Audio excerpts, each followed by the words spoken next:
met someone who's directionally challenged? That's my mom. She's been way better since smartphones came out, but before the digital age, if she left town without my dad, it was asking for a frantic phone call from a gas station where she couldn't figure out her way back home. Case in point, she went to visit my brother one time just outside of Indianapolis, Indiana. It was about a 5-hour trip, and she was doing really well until she accidentally exited the interstate and ended up in the loop of arrivals and departures at the Indianapolis International Airport, and she couldn't figure out how to get out of the loop. You ever seen that movie European Vacation, where the Griswolds get caught in the roundabout in London, and the dad just keeps saying, "Look, kids, Big Ben, Parliament. Look, kids, Big Ben, Parliament," and they're riding the loop until the sun goes down? That was my mom at the Indianapolis International Airport. Another time she came to visit me in Kansas City, and she was doing so good. I mean, she was really close to sticking the landing. She was about 20 minutes away when she exited the interstate again. And this time she ended up in an endless line for parking at a Kansas City Royals game. And if you've ever been in line for parking at a Royals game, it's like a sea of red taillights, and you can't get out of it. You can't back up. You actually have to go through the toll booth to pay and then swim your way back out against the stream of traffic and try to figure your way out to get back to the interstate. Needless to say, we were very happy to discover that Amtrak had a direct route from southeast Iowa, just south of where my parents lived, to downtown Kansas City. It was perfect because we knew if we could get her on the train, and once she got on board, there were no left turns, no right turns. It was a direct route, and it would take her exactly to her destination. That's the beautiful thing about trains. The course is set, the course is determined, and if you just ride the rails, you're going to get to your destination. And there's a great parallel there for our thought life. In fact, you've probably heard that phrase, a train of thought.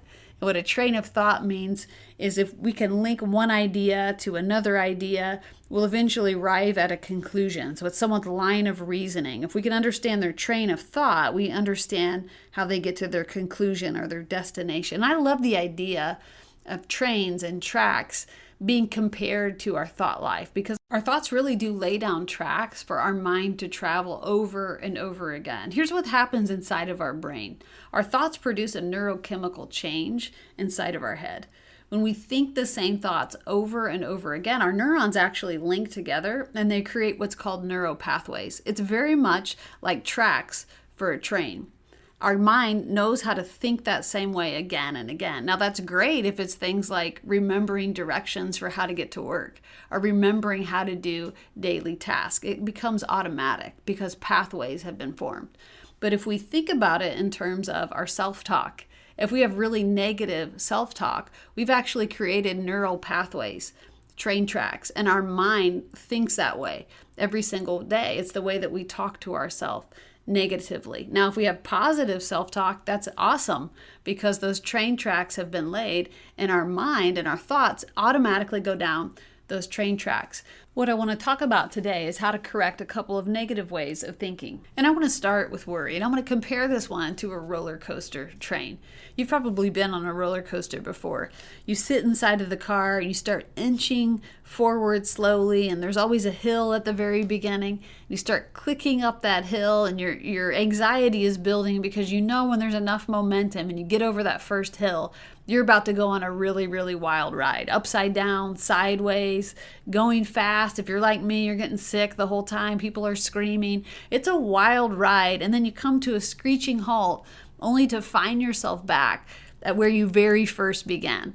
And that's really the picture of worry. If you're someone that has laid the rails inside of your brain of an anxious, worried way of thinking, that's what goes on in your mind the whole day. You wake up in the morning, and it's like a slow creep. As you begin to get more alert and more awake, the thoughts start to come. And then the whole day is a wild ride of playing out worst case scenarios and worrying about the future or fear of failure, whatever it is that you're anxious about. You go on that wild ride all day long, only to end your day with the screeching halt, finding that you're back at the same place as where you began. And then the next day you start creeping up that hill, and your mind has laid these rails of an anxious, worried way of thinking. Now contrast that way of life with the scripture in Philippians 4:6, where Paul says, don't worry about anything. Instead, pray about everything. Tell God what you need and thank him for all that he's done. What Paul's doing in this scripture is he's offering a better way of thinking. He says, don't worry about anything. Did you know worry and anxiety come into our life when things are out of control? It's because we start looking toward the future and we aren't sure what's coming. And so we go on that roller coaster ride inside of our mind, playing out worst case scenarios, fear of the future. But Paul gives us a better alternative here. He says, tell God, the one who is in control, what you need, and thank him for all he has done. Notice Paul says, look to the past. Give God thanks for how he's been faithful in the past, for how he showed up in the past, how he provided, how he made a way, how he brought reconciliation. So look to the past and give him thanks, and then talk to the one who is in control about the future. I love what Paul is doing here because he's trying to get us out of a futile way of thinking, which is a phrase he uses a couple other places in Scripture. Futile means produceless or useless or hopeless. It's going on that roller coaster ride only to find ourselves back at the very place where we started. So Paul is offering a new track, a track that's going somewhere, a track that's leading to a better destination. Pray to the one who's in control and give gratitude. Lay a new neural pathway in your brain because your thinking is laying the rails for the rest of your life to follow. So we don't want this roller coaster train way of thinking. We're full of worry and anxiety and we go on this wild ride in our mind every day, but get absolutely nowhere. But we also don't want a runaway train way of thinking. And this one involves toxic thoughts. Have you ever seen an old Western movie that has a train barreling down the tracks out of control? And for whatever reason, it's at this out of control speed and the brakes aren't going to be able to stop it in time, or the brakes are out, or there's a bridge out and it's headed toward a crash. Sometimes our mind can be that way. It can be like a runaway train.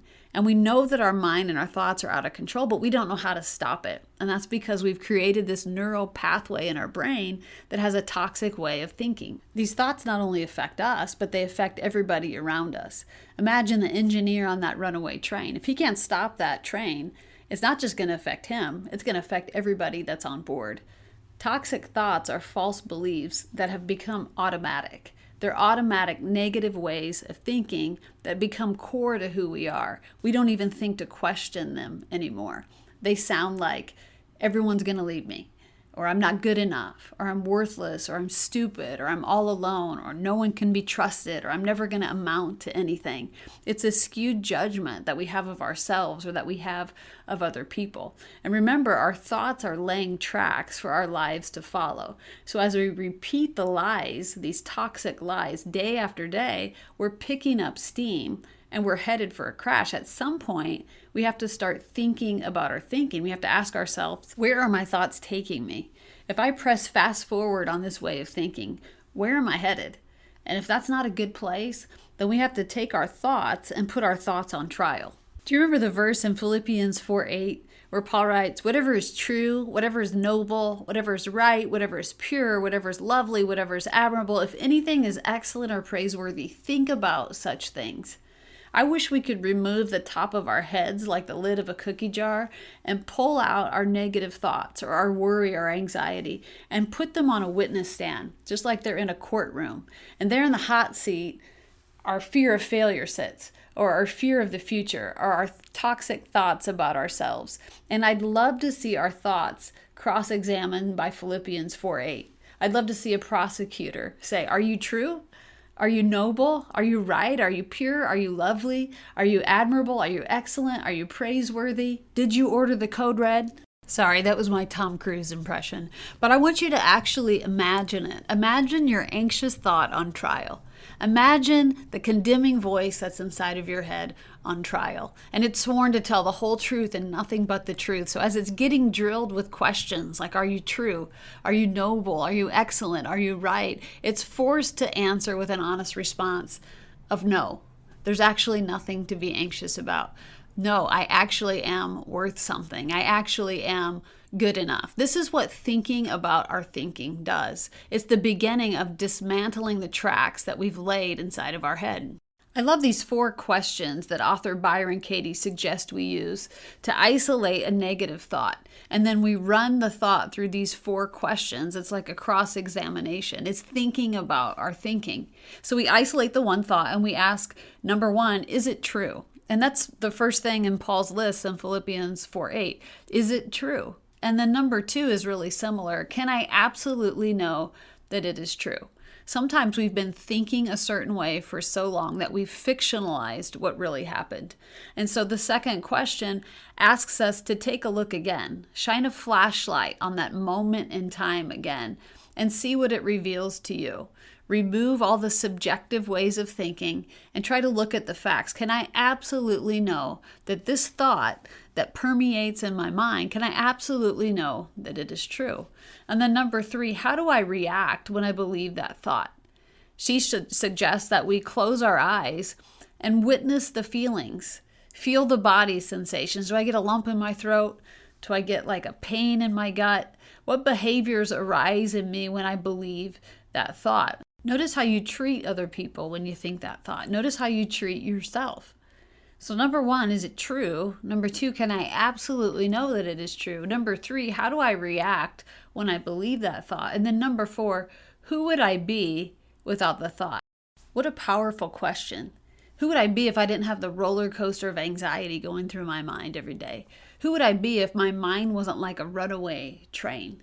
Would I be freed up to take risks? Would I be more present with people in my life? Who would I be if I didn't have this thought inside of my mind? And take some time to dwell on that. If this thought went away, how would I live my life? 4 powerful questions. Is it true? Can I absolutely know that it's true? How do I react when I believe the thought? And who would I be without the thought? And then I would offer one bonus question. What if the opposite of the thought were true? In terms of spiritual warfare, we know that Satan's name literally means the opposer, and he's the father of lies. So if we're stuck in a rut of negative thinking that's based on lies, it would be good to ask ourselves, what if the opposite were true? What an empowering question to ask ourselves, because the truth is what sets us free. I want to close with one last scripture. In Romans 12:2, Paul writes, we are transformed by the renewing of our minds. That's how important our thought life is. It can literally transform our entire life. If we go back to the train analogy, it is impossible for a train to be on 2 different train tracks at the exact same time. So if we press play on our current way of thinking and we don't like where we're headed, the only way for us to get on another set of tracks is to renew our mind. It's to think on things that are true and pure and excellent and praiseworthy. I want to encourage you today to start thinking about your thinking and aligning your thoughts with God's thoughts so that you can be transformed by the renewing of your mind. Thank you for listening. We hope this message encouraged you.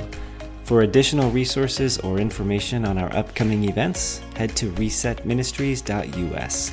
That's resetministries.us.